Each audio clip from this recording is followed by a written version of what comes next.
আজ আমরা আপনাদের জন্য এমন একটি হরর মুভির গল্প নিয়ে এসেছি যা আপনাদের রাতের ঘুম হারাম করে দিতে পারে। বলছিলাম ডাইস ইরে মুভির কথা, তাই দেরি না করে চলুন মূল গল্পে আসা যাক। গল্পের শুরুতেই আমরা একটি কনস্ট্রাকশন বিল্ডিংয়ের চলমান কাজ দেখতে পাই, যেখানে আমরা মধুসূদন পট্টি নামের একজন লোককেও দেখতে পাই। সেই মূলত এই কাজের দায়িত্বে আছে। এই সময় একজন পট্টিকে ফোন করে জানায় কানি মারা গেছে। পরবর্তীতে দৃশ্যটি কানির বাড়িতে নিয়ে যাওয়া হয়। পুলিশ এ সময় কুয়া থেকে কানির লাশ তোলে। লাশটি দেখতে অনেক ভয়ঙ্কর ছিল, এমনকি লাশটিকে দেখতে এই সময় সেখানে অনেক লোক ভিড় জমায়। পরবর্তীতে দৃশ্যটি কিছুটা পিছিয়ে নেওয়া হয়, যেখানে রোহান ও কানির একটি ঘনিষ্ঠ মুহূর্ত দেখানো হয় এবং পরবর্তীতে আমরা রোহানকে তার বাড়িতে তার বন্ধুদের সাথে পার্টি করতে দেখি। রোহান হলো অনেক বড়লোক পরিবারের ছেলে। পার্টিতে রোহানের বন্ধুর কাছে একটি ফোন আসে। ফোন রেখে সে রোহানকে জিজ্ঞাসা করে, তুই কানির কথা শুনেছিস? রোহান বলে, কোন কানি? তার বন্ধু বলে, আমাদের ক্লাসমেট কানি। কানি মারা গেছে 2 দিন আগে, আমাদের তার বাড়িতে যাওয়া উচিত। রোহান জানতে চায় কেন মারা গেছে, কিছু জানা গেছে? তার বন্ধু বলে, এখনও কিছু জানা যায়নি। এই সময় তারা বলে কাল তারা কানির বাড়িতে যাবে। পরের দিন সকালে রোহান ঘুম থেকে উঠে আর ও কানির কিছু ছবি ও চ্যাট দেখতে থাকে। পরবর্তীতে রোহান ও তার বন্ধু কানির বাড়িতে আসে। এই সময় তাদের পরিচয় হয় পট্টির সাথে। পট্টি জানায় সে রোহানের বাবাকে চিনে। এরপর রোহান কানির বাবার সাথে দেখা করে এবং কানির রুমে যায় এবং কানির একটি হেয়ার ক্লিপ হাতে নিয়ে কানির রুম দেখতে থাকে। এরপর সে ছাদে এসে কানির ভাইয়ের সাথে দেখা করে। এই সময় কানির ভাইকে অনেক আপসেট দেখাচ্ছিল। রোহান জানতে চায় কানি তাকে নিজের ব্যাপারে কিছু বলেছিল কিনা। কানির ভাই জানায় তেমন কিছুই বলেনি, তাদের মধ্যে কখনো এত ঘনিষ্ঠ সম্পর্ক ছিল না। কানির লাশ প্রথমে কানির ভাই দেখেছিল, আর সে এখনও কানির ভয়ঙ্কর চেহারা ভুলতে পারছে না। পরবর্তীতে রোহান তার বাড়িতে চলে আসে এবং ডিনার না করেই ঘুমিয়ে পড়ে।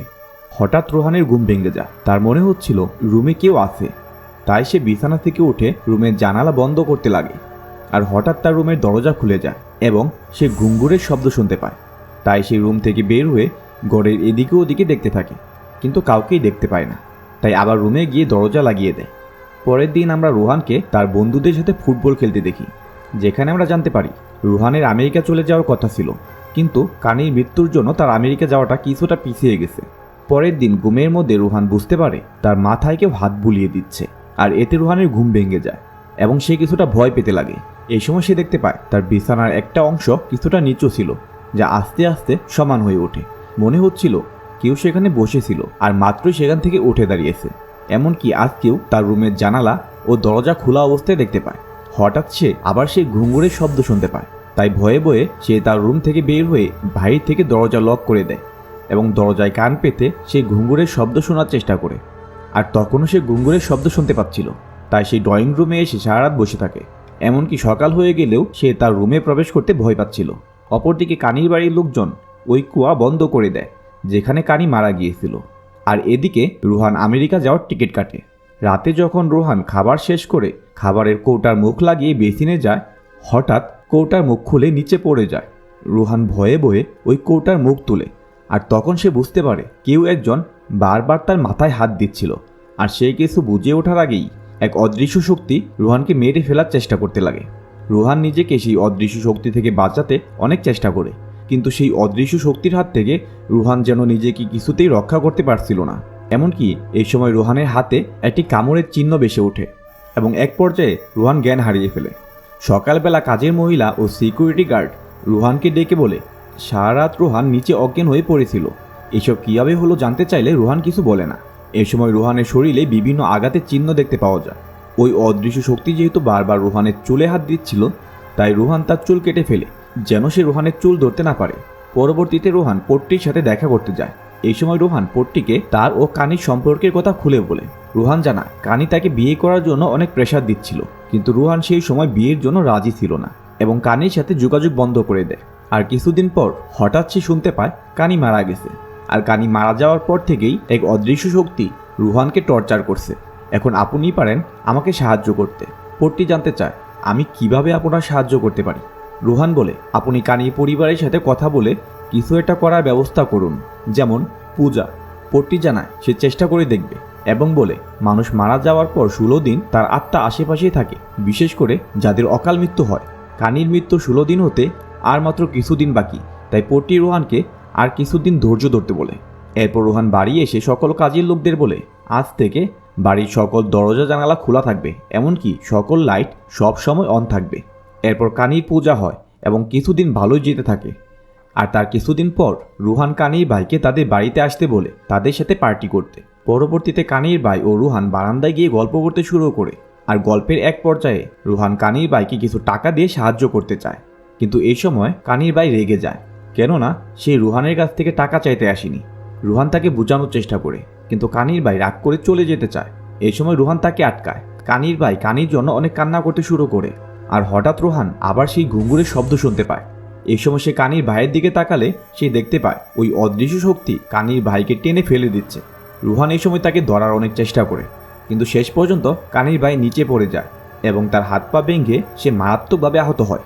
পরবর্তীতে রুহান তাকে নিয়ে হসপিটালে যায়। হসপিটালে রুহানের সাথে পট্টির দেখা হয়। রুহান পট্টিকে সকল কাহিনী খুলে বলতে চাইলে পট্টি কিছু শুনতে চায় না এবং বলে, আপনি কেন তাকে পার্টিতে নিয়ে মদ খাইয়েছেন? আপনারা বড় মানুষ, পুলিশ আপনাদের কিছুই করবে না, কিন্তু একমাত্র ছেলেটি আজ মৃত্যুর পথে। আপনি এখান থেকে চলে যান। এরপর রাতে রুহান রুমে এসে কানির সেই হেয়ার ক্লিপ দেখতে পায়। যখন রুহান কানির হেয়ার ক্লিপ দিয়ে শব্দ করছিল, হঠাৎ বাড়ির সকল লাইট বন্ধ হয়ে যায়। এখন রুহান কিছুটা ভয় পেতে শুরু করে। এই সময় ভয়ে ভয়ে রুহান তার রুম থেকে বেরিয়ে নিচে নেমে আসে এবং চারদিকে খোঁজাখুঁজি করতে লাগে। রুহান দেখতে পায় কিচেনের পানির কল চালু। সে কল অফ করার সময় হঠাৎ কিচেনের সকল প্লেট নিচে পড়ে যায়, যা দেখে রুহান আরও ভয় পেতে থাকে। এই সময় সে কিচেন থেকে বের হয়ে আসলে আবারও ওই ঘুঙুরের শব্দ শুনতে পায় এবং সাথে সাথে সে এক ভয়ঙ্কর ছায়াকে তার চারপাশে ঘুরতে দেখে, যা দেখে সে আরও বেশি ভয় পেতে শুরু করে। পরবর্তীতে ওই ছায়াটি এটি ভয়ঙ্কর মানুষের আকৃতি ধারণ করে, কিন্তু সেটি কানি ছিল না, সে ছিল একজন পুরুষ, আর তার পায়েই সেই ঘুঙুর বাঁধা ছিল। এরপর দৃশ্য পরিবর্তন হলে আমরা দেখতে পাই পট্টি আসে রুহানের বাড়িতে রুহানের সাথে দেখা করতে। পট্টি রুহানের কাছে তাদের পরিবার ও ঘর সম্পর্কে কিছু প্রশ্ন করে এবং রুহান সব খুলে বলে। রুহান জানায় সে কানির বাড়ি থেকে একটি হেয়ার ক্লিপ নিয়ে এসেছে, যা শুনে পট্টি ভাবে হতে পারে এজন্যই ওই অদৃশ্য শক্তি রুহানের পিছু নিয়েছে। যাদের মৃত্যু স্বাভাবিক হয় না, অনেক সময় তাদের আত্মা তাদের জিনিসের মধ্যেই থেকে যায়। আর যেমনটা আপনি বলছেন যে ওটা কানি ছিল না, তাই হতে পারে কানির জিনিসের উপর অন্য কারো অধিকার রয়েছে। হতে পারে তোমার ক্লিপ নিয়ে আসার দৃশ্য সেদিন সে দেখেছিল, হতে পারে সে এখনও আমাদের দেখছে, আমাদের শুনছে। রুহান জানতে চায় এটা কীভাবে সম্ভব, কে সে, আর সে আমার পিছনে কেন পড়েছে। পট্টি জানায় আমি জানি না সে কে, তার সাথে কানির কী সম্পর্ক এবং সে আপনাকে কেন বিরক্ত করছে। তবে এসব জানতে হলে আমাদের সেখানে যেতে হবে যেখানে এসব শুরু হয়েছে, অর্থাৎ কানির বাড়িতে। এরপর তারা কানির বাড়িতে গিয়ে কানির রুম দেখতে থাকে। এই সময় রুহান কানির হেয়ার ক্লিপ আবার আগের জায়গায় রেখে দেয়। অপরদিকে পট্টি কানির ঘুঙুরের বাক্স খুলে দেখে সেখানে ঘুঙুর নেই। সে জানায় হয়তো এটাই আপনার পিছনে পড়েছে। রুহান জানায় কানির জীবনে অন্য কেউ ছিল না, সে অনেক ভালো মেয়ে ছিল। পট্টি বলে এটা ভুলও হতে পারে, হতে পারে তার জীবনে এমন কেউ ছিল যাকে আমরা চিনি না, হতে পারে তার সাথে কানির প্রেমও ছিল।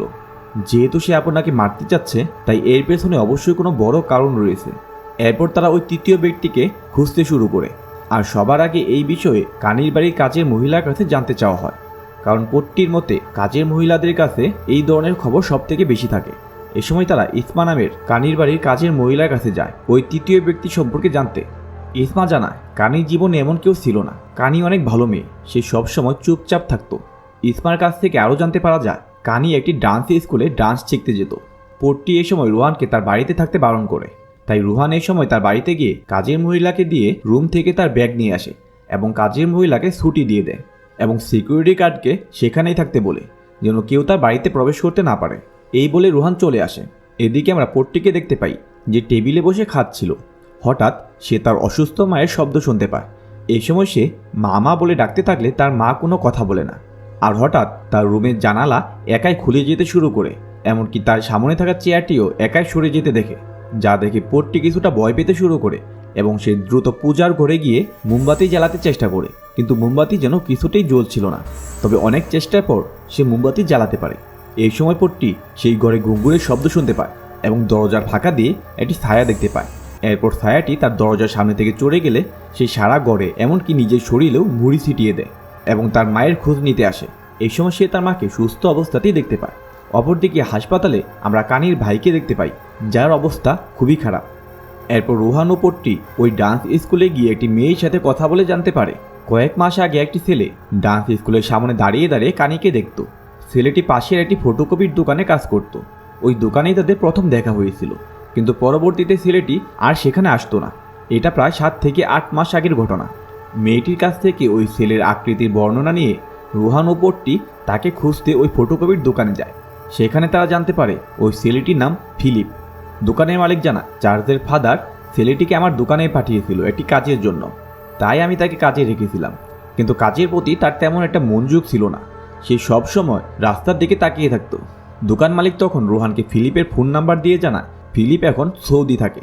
তারপর বলে তার কিছু ফটোকপি পেপার আমার কাছে রয়ে গিয়েছে। রুহান এই সময় ফটোকপি পেপারগুলো দোকান মালিকের কাছ থেকে চেয়ে নেয়, কিন্তু সেই পেপারের লেখাগুলো রুহান বা পট্টি কেউ বুঝতে পারছিল না। তখন পট্টি জানায় স্মার্ট ছেলে মানু সৌদি থাকে, তাই রুহান স্মার্ট থেকে তার ছেলের ফোন নাম্বার নিতে স্মার্ট বাড়িতে যায় এবং পট্টির চার্চে যায় ফাদারের সাথে দেখা করতে।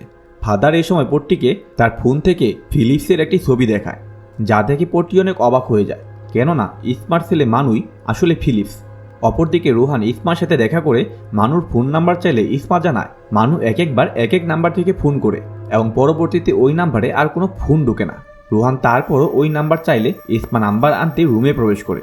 রুহান এই সময় মানুর ছবি দেখতে পায়, কিন্তু ছবির নিচে লেখা ছিল ফিলিপস। রুহান ইসমার কাছে জানতে চায় মানুর আসল নাম কি ফিলিপস। ইসমা জানায় হ্যাঁ, এটা মানুর চার্জের নাম। বিষয়টা রুহানের অনেক অবাক লাগে। এই সময় রুহান ইসমার ঘরের এদিক ওদিক দেখতে লাগে এবং একটি বন্ধ করে দরজা খুলে ভিতরে প্রবেশ করলে সে মশারির ভিতরে ফিলিপসের লাশ দেখতে পায়। ফিলিপস অনেকদিন আগেই মারা গিয়েছে, কিন্তু ইসমা এখনও ফিলিপসের লাশ গড়েই রেখে দিয়েছে। লাশটি অনেকদিন ধরে গড়ে থাকায় একদম পচে গিয়েছে। রুহান তখন লাশের পায়ের দিকে লক্ষ্য করলে সে দেখতে পায় ওই লাশের পায়েই কানের ঘুঙ্গুর বাঁধা রয়েছে। আর হঠাৎ তখন ইসমা পেছন থেকে এসে রুহানের মাথায় আঘাত করে, এতে রুহান অজ্ঞান হয়ে পড়ে যায়। অপরদিকে পট্টি ফাদারের কাছ থেকে মানুষ ছবি দেখে বারবার রুহানকে ফোন করে, কিন্তু রুহান ফোন রিসিভ করে না। পরবর্তীতে আমরা জানতে পারি ফিলিপস অর্থাৎ মানু মারা যাওয়ার আগে তার একটা ইচ্ছা ছিল, আর তা হলো মরার পর যেন তার কোনো অভ্যাসই চলে না যায়। সে মরার পরে এখানেই থাকতে চেয়েছিল। মানু তার রুমের জানালা দিয়ে সবসময় কানিকে দেখত, ইসমাও এতে কোনো বাধা দিত না। এমনকি ইসমা কানির রুম থেকে কানির বিভিন্ন জিনিস এনে দিত তার ছেলেকে। মানু কানিকে অনেক ভালোবাসত, কিন্তু সে তার মনের কথা কখনো কানিকে বলার সাহস পায়নি। অপরদিকে পট্টি রুহানকে খুঁজতে ইসমা বাড়িতে আসলে এই সময় সে রুহানের গাড়ি ইসমার বাড়ির সামনে দেখতে পায় এবং ইসমাকে জঙ্গলে একটি গর্ত করতে দেখে। এরপর সে চুপি চুপি রুমে প্রবেশ করে দেখে রুহান অজ্ঞান হয়ে পড়ে আছে। সেই রুহানকে ডেকে তুললে রুহান তাকে মানুর বডি দেখায়। বডি দেখার পর পট্টি জানায় লাশের পায়ের ঘুঙুর খুলতে হবে। এই ঘুঙুরই মানুর আত্মাকে আটকে রেখেছে, কিন্তু অনেক চেষ্টার পরও পট্টি লাশের পা থেকে ঘুঙুর খুলতে পারছিল না। তাই ঘুঙুর খোলার জন্য তার একটা হাতিয়ার দরকার। এই সময় রুহান ঘর থেকে বের হয়ে ঘুঙুর খোলার জন্য কিছু একটা খুঁজতে শুরু করে এবং পট্টিও তার হাত দিয়েই ঘুঙুর খোলার চেষ্টা চালিয়ে যেতে থাকে। হঠাৎ ঘরের সকল লাইট বন্ধ হয়ে যায় এবং মানুর ঘরের দরজাও একাই বন্ধ হয়ে যায়। পট্টি এই সময় মানুর রুমেই ছিল। সে দরজা খোলার অনেক চেষ্টা করলেও দরজা খুলতে পারছিল না। অপরদিকে ইসমা রুহানকে দেখে দৌড়ে এসে তাকে মারতে শুরু করে। রুহান কোনোভাবে আত্মরক্ষার চেষ্টা করতে থাকলে ইসমা রুহানকে মেরে অনেক আহত করে ফেলে এবং যখন সে রুহানের হাত ভেঙে ফেলার চেষ্টা করছিল তখন রুহান তাকে ধাক্কা মেরে ফেলে দেয়। এই সময় ইসমা মাথায় আঘাত পেয়ে অজ্ঞান হয়ে পড়ে যায়। অপরদিকে সেই অদৃশ্য শক্তি পট্টিকে মেরে ফেলার চেষ্টা করছিল। রুহান তখন পট্টিকে বাঁচাতে রুমের দরজা ভেঙে ভিতরে প্রবেশ করে, কিন্তু রুহান সেই অদৃশ্য শক্তি থেকে পট্টিকে বাঁচাতে পারছিল না। তখন রুহান লাশের পা থেকে ঘুঙুর খোলার অনেক চেষ্টা করেও ঘুঙুর খুলতে পারে না। তাই সে শেষ পর্যন্ত লাশের পা কেটে আলাদা করে ফেলে এবং ঘুঙুর সহ লাশের পা আগুনে জ্বালিয়ে দেয়। আর হঠাৎ একটি আগুনের গুলা রুহানের সামনে দিয়ে ঘরের চাল ভেঙে বেরিয়ে যায়। এরপর আস্তে আস্তে পট্টির জ্ঞান ফিরে আসে। অন্যদিকে ইসমার পুরো ঘর আস্তে আস্তে আগুনে পুড়ে ছাই হয়ে যায়, এমনকি মানুর বডিও।